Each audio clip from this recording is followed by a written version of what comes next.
पद रत्नाकर का पाठ, पद संख्या 473।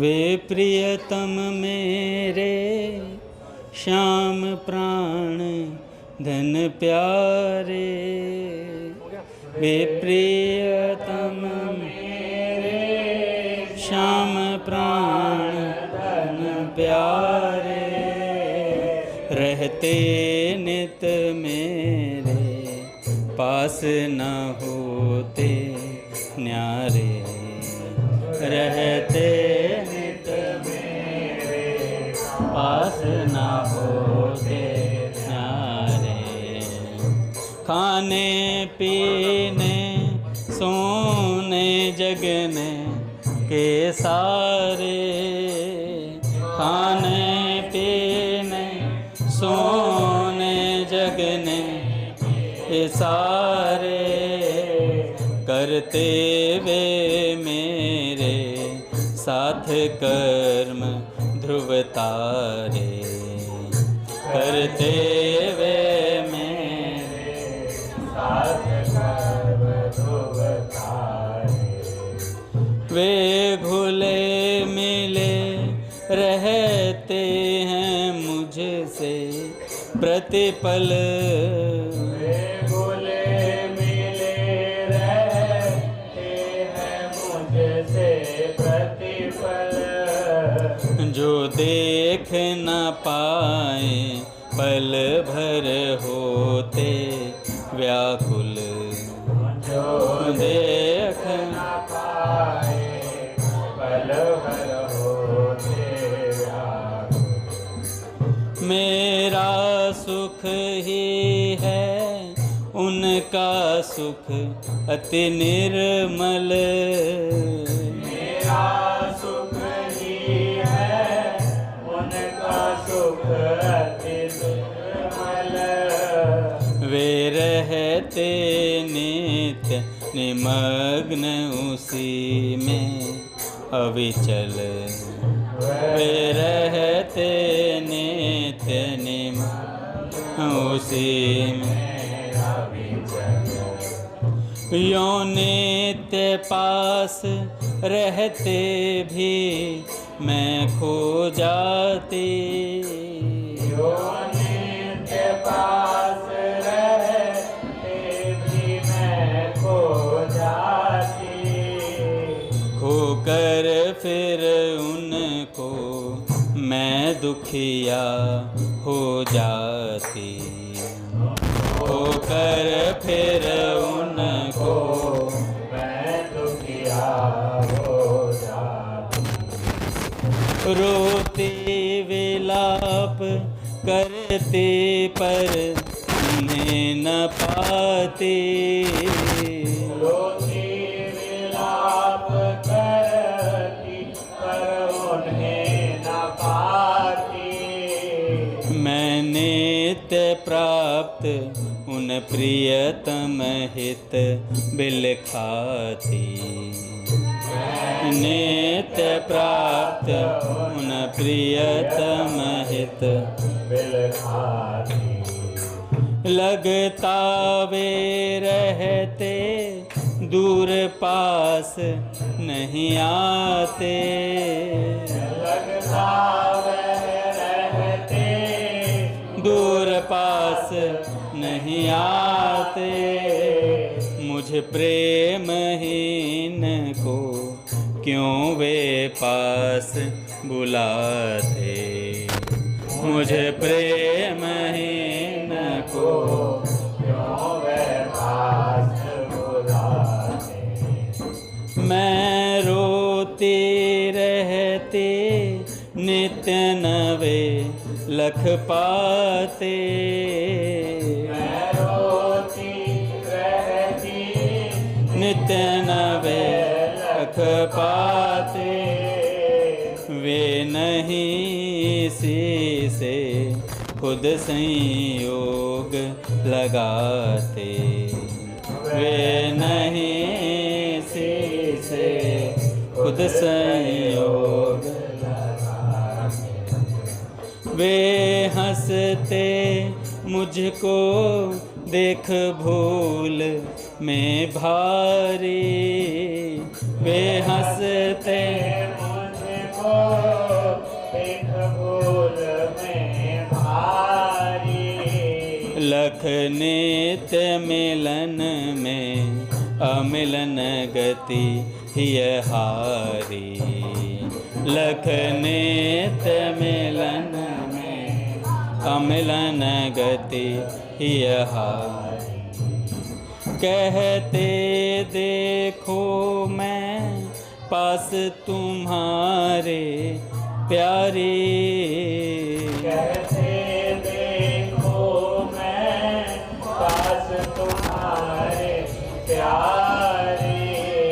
इस प्रेम दशा विचित्र पर मैं बलिहारी, इस प्रेम दशा विचित्र पर मैं बलिहारी। सुधि होती खुलते नेत्र चेत हो जाता, सुधि होते खुलते नेत्र चेत हो जाता।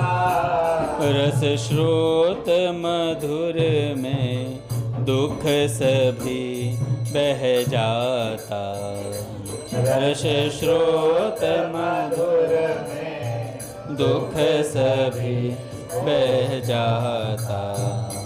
बढ़ता रस का अति वेग परम सुख छाता, अति वेग परम सुख छाता। प्रिय को नित पाकर साथ न हर्ष समाता, प्रिय को नित पाकर साथ न हर्ष समाता। राधा राधा राधा राधा राधा राधा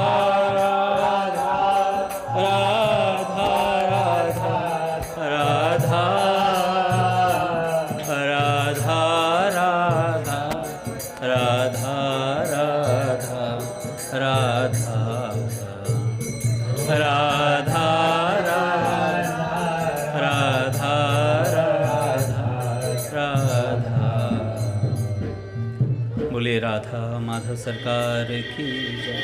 पूज्य श्री भाई जी महाराज की जय। पूज्य श्री राधा बाबा की जय। पूज्य मैया की जय। अपने प्यारे भैया की जय। पूज्य दादा की जय। भक्त वत्सल भगवान की जय। हरि बोल। बड़े सौभाग्य का क्षण है कि आज भी हमें सत्संग और कीर्तन का परम लाभ प्राप्त हो रहा है। पहले महापुरुषों के उच्च विचार और फिर जो कल चरित्र अधूरा रह गया था उसे सुनेंगे। स्वामी जी कहते हैं, भगवान नाम की तुलना नहीं है।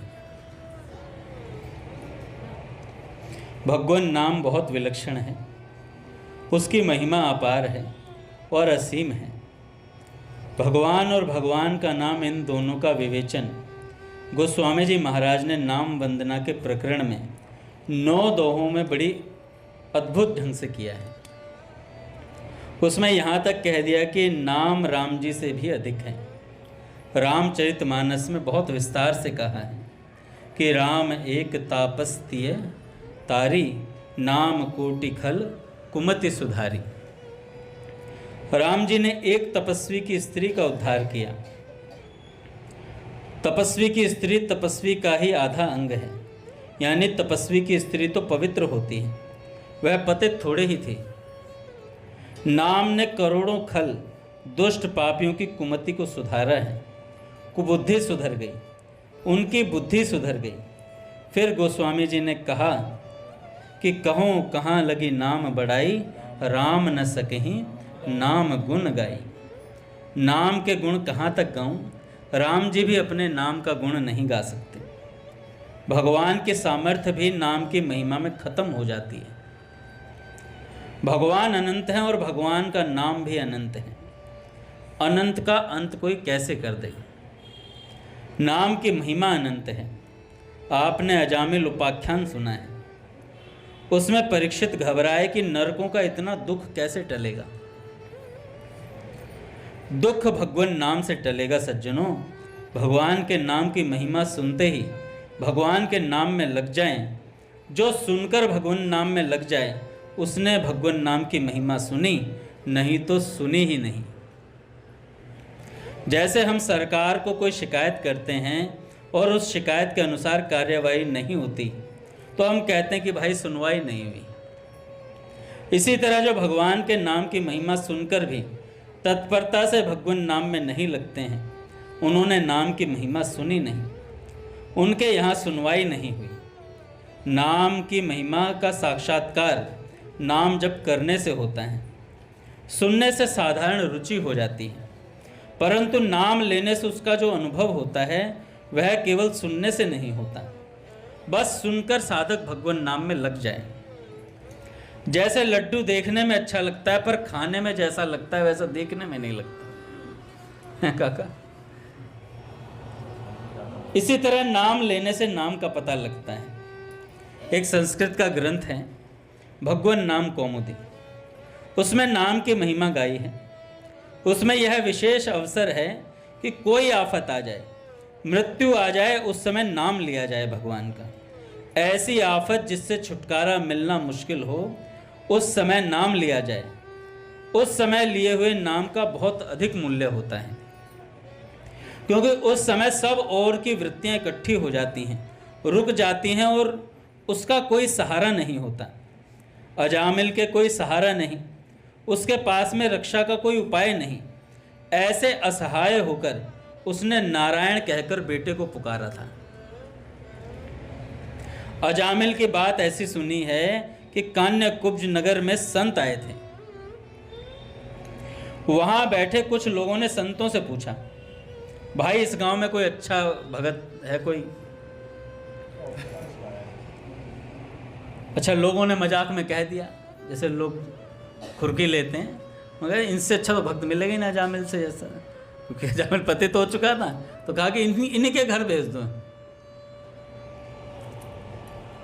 तो इस गांव में कोई अच्छा भाव भक्ति वाला घर है जहां हम रात्रि में निवास कर सकें? लोगों ने मजाक उड़ाने के लिए कह दिया, यहाँ हमारे यहाँ एक बहुत बड़ा भक्त है अजामिल।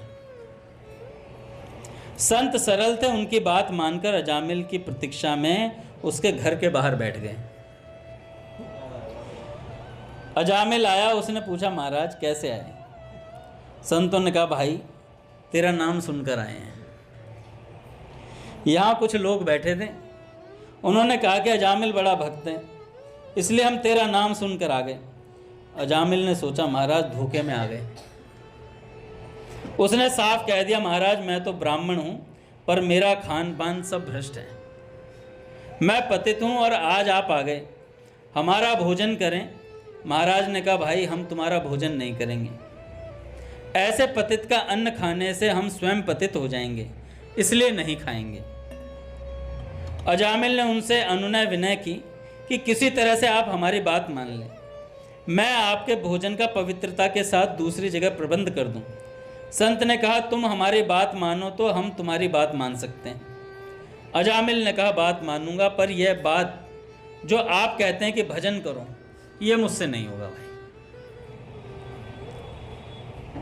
मुझे काम धंधा बहुत रहता है, मुझे समय नहीं मिलता। आप कहते हैं कि माला लेकर बैठ जाओ, यह मेरे से नहीं होगा। हम गृहस्थ हैं, हमारे बाल बच्चे हैं, उनका पालन पोषण करना पड़ता है। संत ने कहा तुम ऐसा करोगे, अब जो तुम्हारे यहाँ बालक होगा उसका नाम नारायण रख देना। उसने यह बात स्वीकार कर ली। संत की कृपा से रखा हुआ नारायण नाम उसके लड़के का था। संत के हृदय में उसका उद्धार करने का भाव था और उद्धार भगवान नाम से हो जाएगा। छोटे बच्चे में माँ बाप का स्नेह अधिक होता है, इसलिए यह स्नेह से नाम लेगा। मृत्यु के समय अजामिल के कोई सहारा नहीं, कोई सहायक नहीं, कोई रक्षक नहीं था, केवल अपने बच्चे का नाम लिया, नारायण नारायण नारायण। 4 अक्षर का नाम था, 4 पार्षद आ गए। मृत्यु के समय लिए गए भगवान नाम का विशेष महात्म होता है। सब ओर से निराश होकर एक बार भगवान का नाम लिया जाए तो बेड़ा पार है भैया। जब लग गज अपनो बल बरत्यो, नेक सरयो नहीं काम, निर्बल है बलराम पुकार्यो, आए आधे ना। एक संत कह रहे थे, पर मेरे को उनकी बात अच्छी नहीं लगी, इसलिए उनको नहीं सुनता पर हैं संत भैया, क्योंकि व्यासपीठ पर बैठे हैं तो पूजनीय तो हैं। उन्होंने कहा कि अजामिल की जो नाम महिमा है ये ना इतनी खास नहीं है, ये तो संतों ने बढ़ चढ़ के गा दी है, पर हम अपने भाई जी को मानते हैं भैया। हमारे भाई जी ने जो बोला वो हमारे लिए प्रमाण है। तो भैया यहाँ पर नाम के आभास से मात्र से उससे ही कल्याण हो गया। और उसने भगवान को नहीं पुकारा था, अपने पुत्र को पुकारा था। तो कोई कुछ भी कहता रहे, एक बात गांठ बांध कर रख लेना कि अपने संतों ने जो गीता प्रेस और स्वामी जी, सेठ जी, भाई जी, पूज्य बाबा ने कह दिया, वो बात हमारे लिए प्रमाण है भैया और पूज्य भैया भी। राम कहते ही सब ओर से वृत्तियां हटकर एक भगवान में लग गई। क्यों? क्योंकि उस समय निर्बल होता है, जब हारे को हरि नाम वाली बात है। काका, जब बालक घर में बीमार होता है तो कोई कुछ भी बता दे, भाई वहां से लिया फटाफट दवाई, तुरंत जाता साधक भगता हुआ। जो व्यक्ति परेशान होता है वो कहता है यार ये वाली दवाई लग सकती है, चलो। हर बात पे, हर उस पे यकीन होता है उसे, वो उस समय नून उच्च नहीं करता है, उसे बचाना है ना अपने पुत्र को, तो इसलिए वो नून उच्च नहीं करता। वो कहता भाई ये दवाई लग सकती है। तो ऐसे ही जब हम निर्बल हो जाते हैं, उस समय अगर एक नाम भी लिया जाए ना, वो भी कमाल कर देता है। स्वामी जी कहते हैं, अजामिल के मन में दृष्टि पुत्र की है, परंतु रक्षा नारायण करेंगे। उसने नारायण का नाम अंतकाल में लिया। अंतकाल में भैया छूट होती है। मनुष्य को मानव शरीर मिलता है केवल अपने उद्धार करने के लिए, क्योंकि यही तन कर फल विषय न भाई। इस शरीर का जो फल है वो विषय नहीं है, भगवत प्राप्ति है। मनुष्य शरीर उद्धार करने के लिए मिलता है, इसलिए जीवन भर भगवान का भजन करो, परमात्मा की प्राप्ति के लिए लग जाओ। धन कमाने के लिए और भोग भोगने के लिए यह शरीर नहीं है। यह शरीर परमात्मा की प्राप्ति के लिए है। 84 लाख योनियों में एक मनुष्य शरीर ही ऐसा है जो भगवान की प्राप्ति का अधिकारी है। वह अधिकार देवता आदि को भी नहीं है जो मनुष्य को है। ऐसे शरीर को पाकर के भजन में लग जाना अच्छा है, क्योंकि यह संसार अनित्य है, इसमें सुख नहीं है। इस मनुष्य शरीर को पाकर मेरा भजन कर, इसलिए ही मनुष्य शरीर है। अतः रात दिन हर समय भगवान में लग जा। अजामिल ने जब भगवान के पार्षदों से भगवान नाम की महिमा सुनी तो बच्चों, स्त्री और घर को छोड़कर हरिद्वार चला गया और जाकर भगवान नाम में ही लग गया भैया। सुनने का असर इसको कहते हैं, सुनने का असर इसको कहते हैं। एक बार भगवान के नाम की महिमा सुनी और भगवान के नाम में लग गए। आज पूज्य भैया जिन संत से मिलने गए हैं वो 3 लाख नाम जप करते हैं भैया, गृहस्थ में रहकर। हम भी उनसे मिले हैं मेड़ता में एक बार देख रहे हैं, याद ऐसे। हाँ भाई ये तो है। पर भैया असली प्रवचन तो वो संत करते हैं जिन्हें अनुभूति होती है, उनकी बात में ही वजन अलग होता है। अपन तो पढ़ी पढ़ाई बात देखो, किताब से पढ़कर सुनाता हूँ आप लोगों को रोज।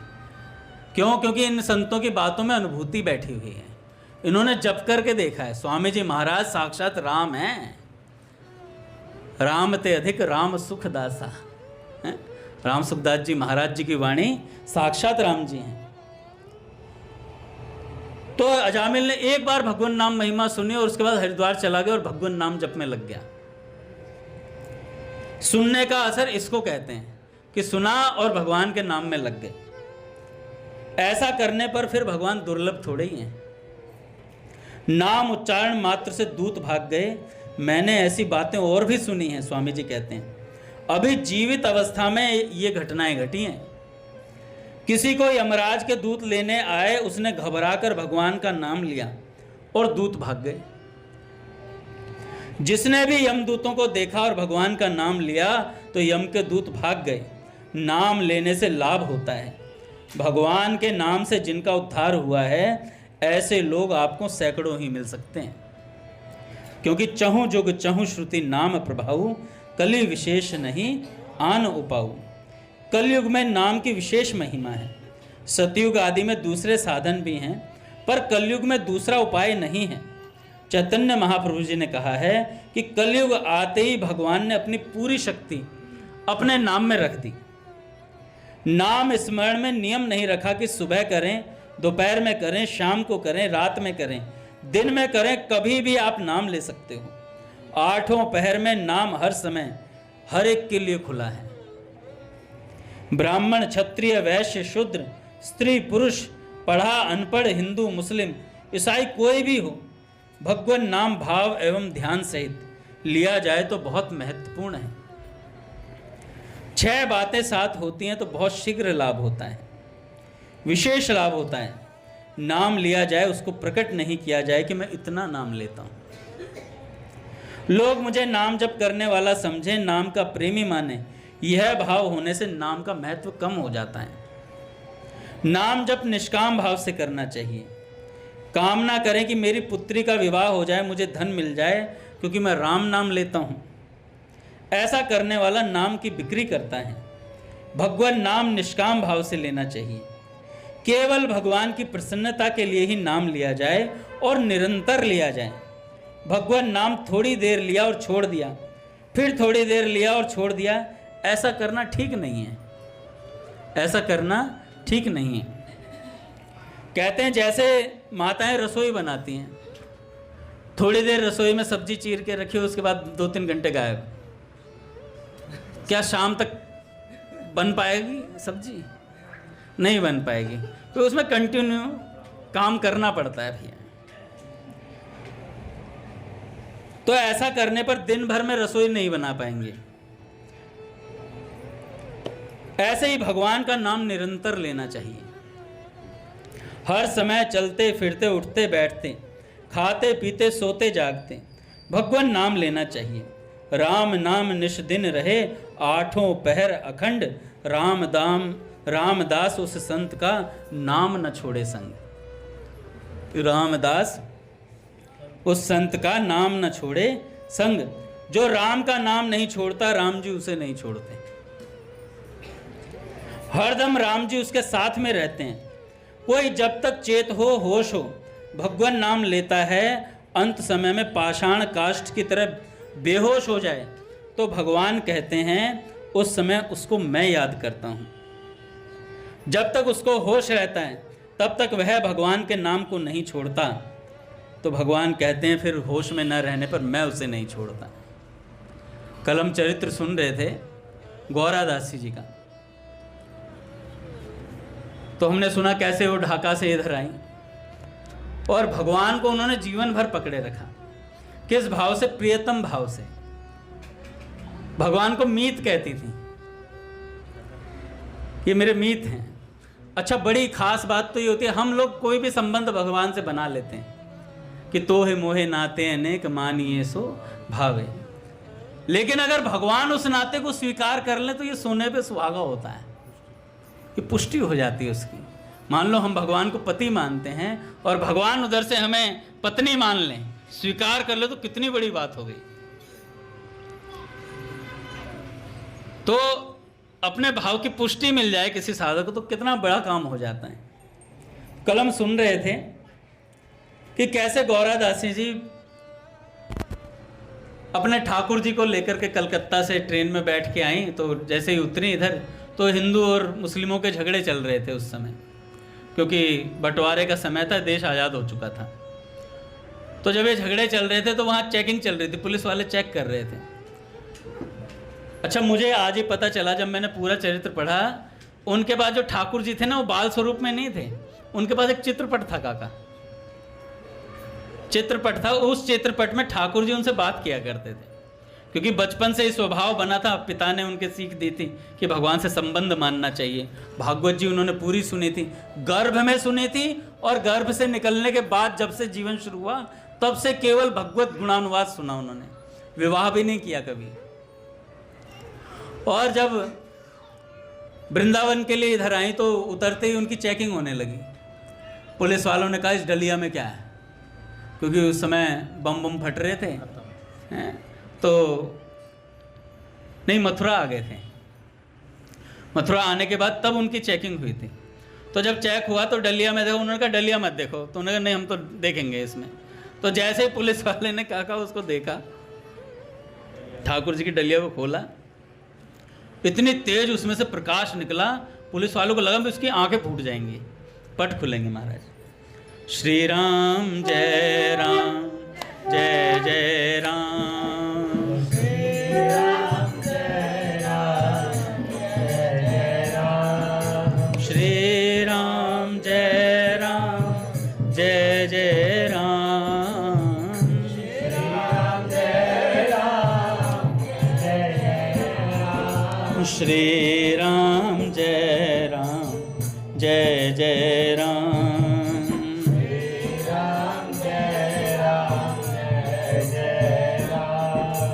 जय जय श्याम, जय जय श्याम, जय जय श्याम,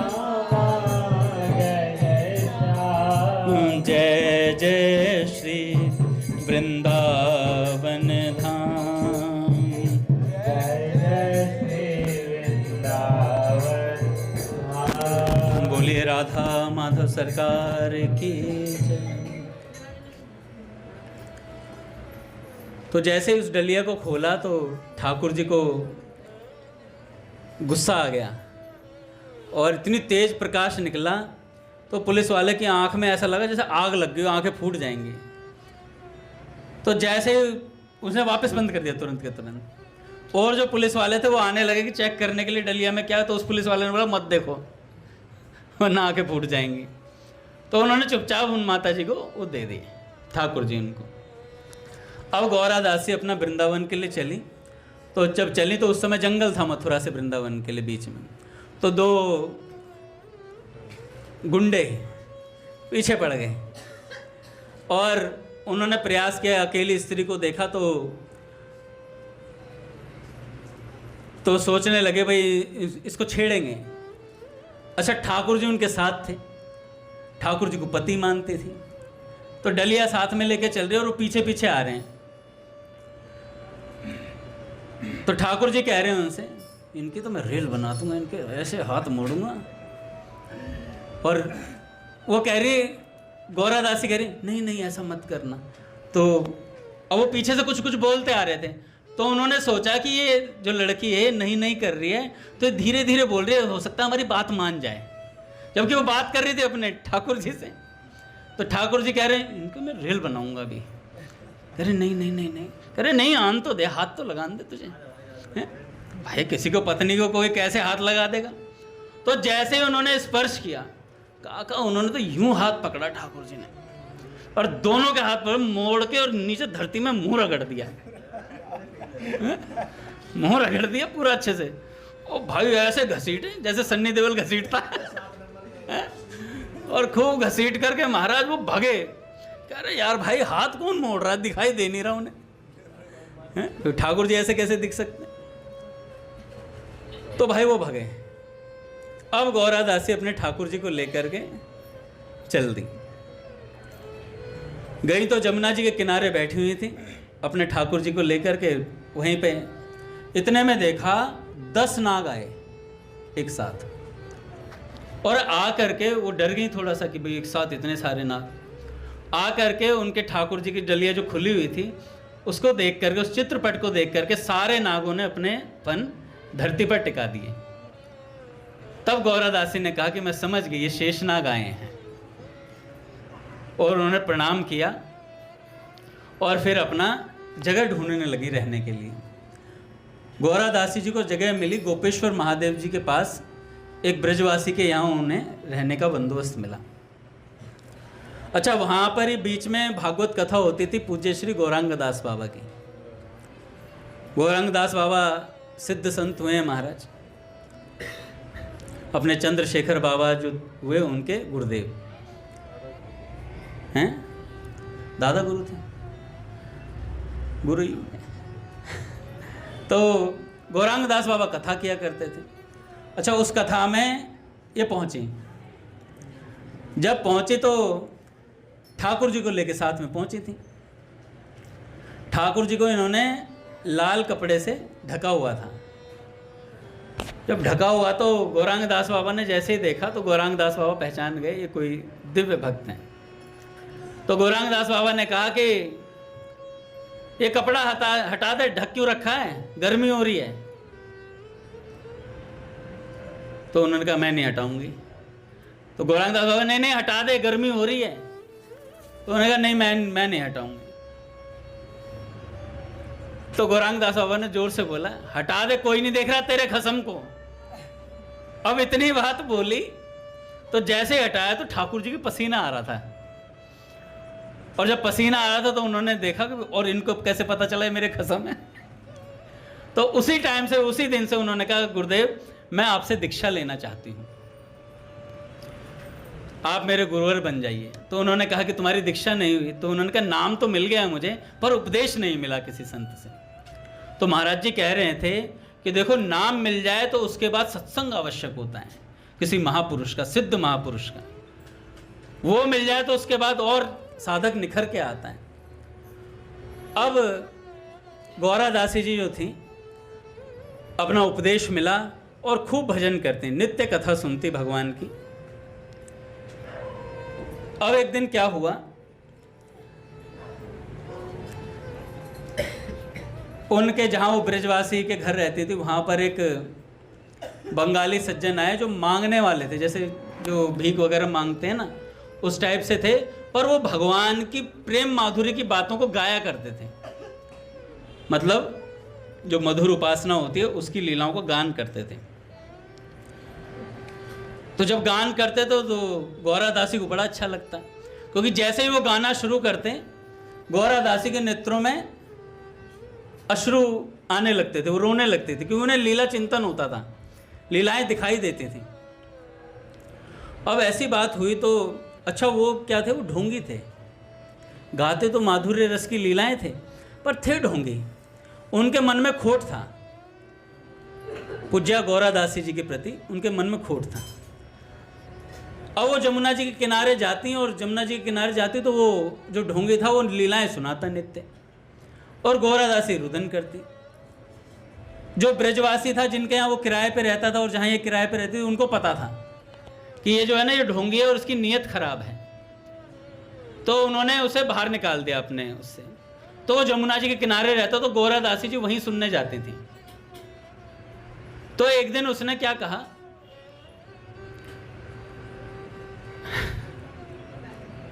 कहा कि मेरे को भगवान की तरफ से आदेश है कि तुम मेरे साथ रहोगी तो तुम्हें और अनुभव होंगे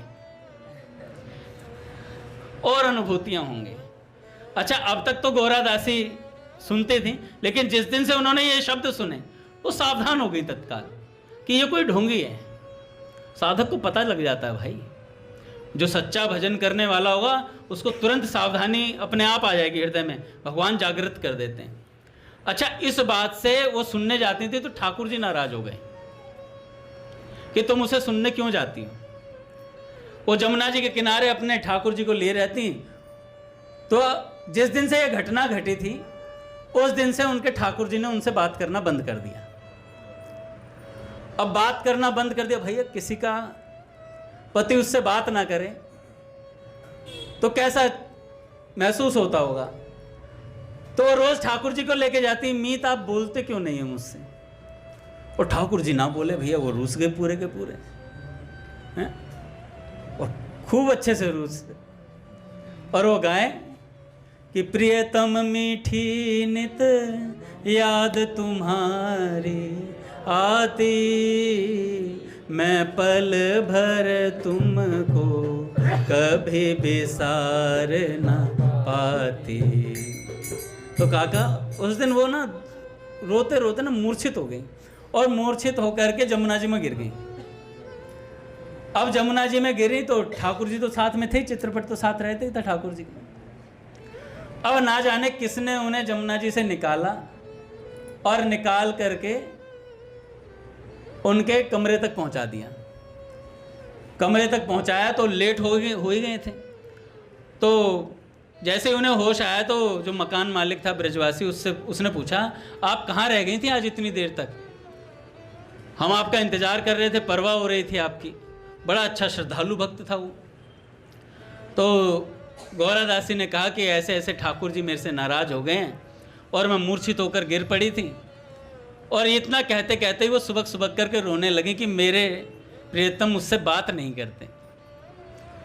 जब ऐसे बोला कि बात नहीं करते तो तत्काल ठाकुर जी बोल पड़े, पागलों की तरह रोएगी तो डूबेगी।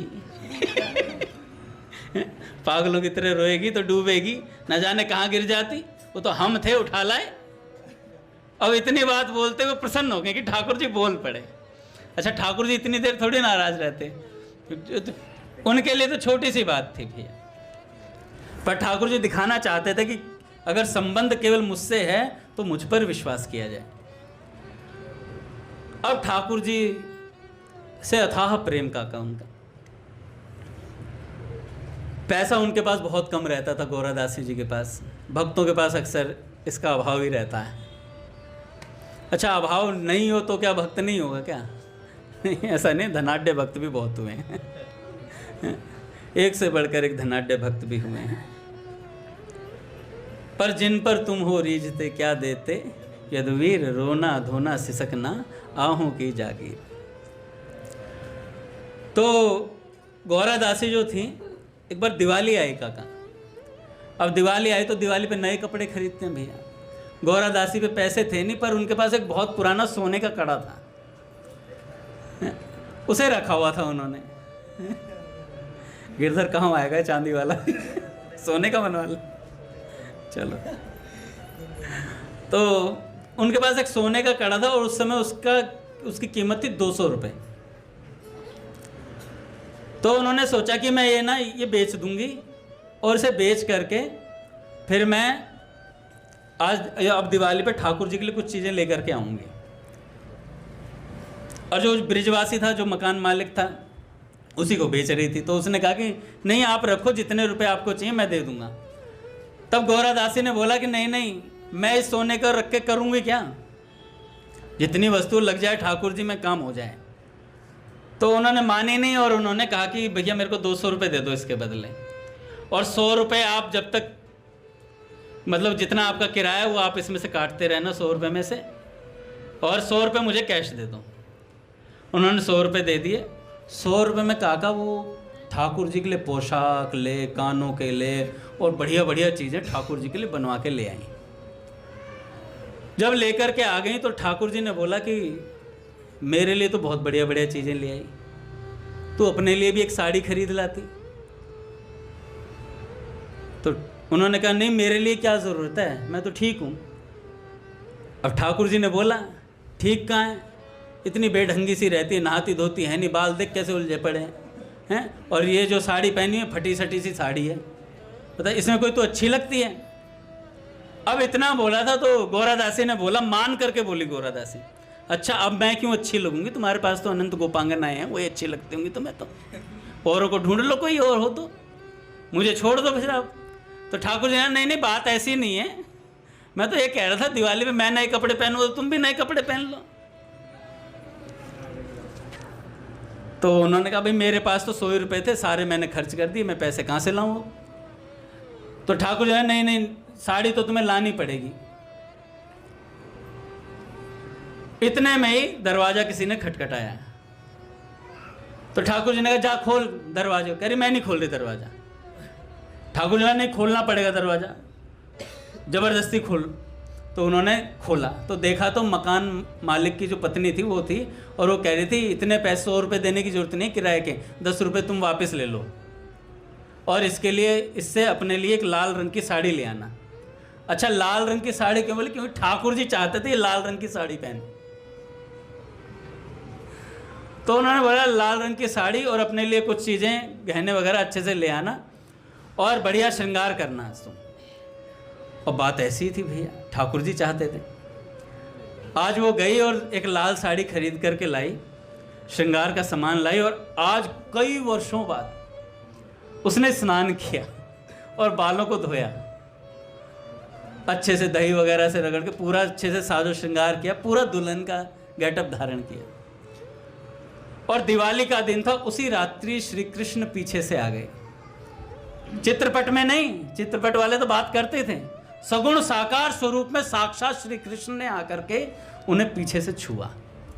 और जैसे ही छुआ, महाराज पूरी रात्रि मधुर रस लीलाओं का आस्वादन करते रहे श्री कृष्ण, और वो मीठी मीठी बातें करते रहे।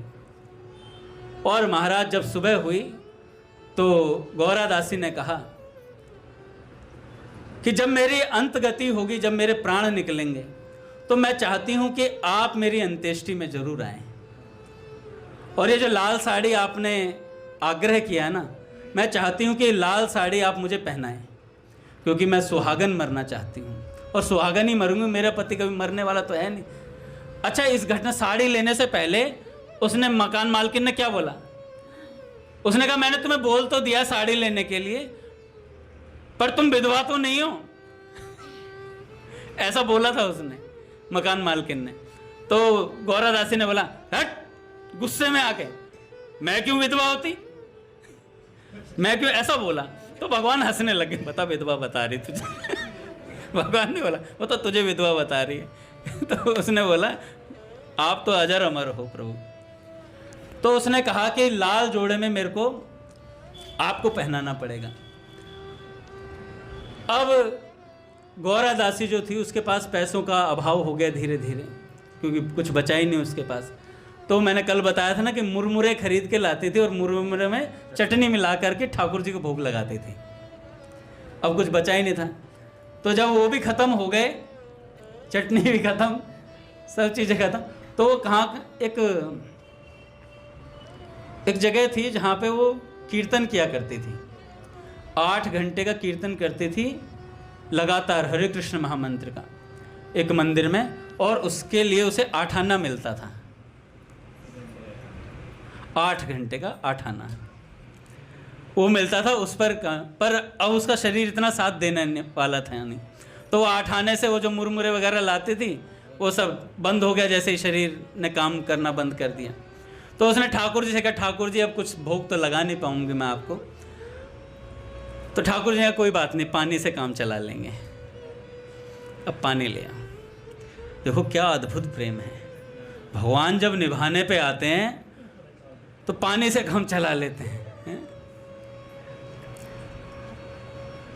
तो जब पानी के लिए भी उन्होंने कहा एक दिन कि अब मैं पानी लाकर देने में भी असमर्थ हूँ, तो प्रभु अब क्या करोगे? तो उन्होंने कहा कोई बात नहीं, अब मैं तुम्हारी सेवा करूँगा, अब मैं तुम्हारी सेवा करूँगा। तो महाराज ठाकुर जी से उन्होंने कहा कि अब मेरा शरीर जाने वाला है, मैं चाहती हूँ कि अंत समय में आप मुझे लाल साड़ी और वो गहने और सब श्रृंगार करना, और उसके बाद मेरी जो शरीर है उसको जमुना जी में समाधि दिलाना। ऐसा ही हुआ महाराज, उनका शरीर छूटा, और शरीर छूटते ही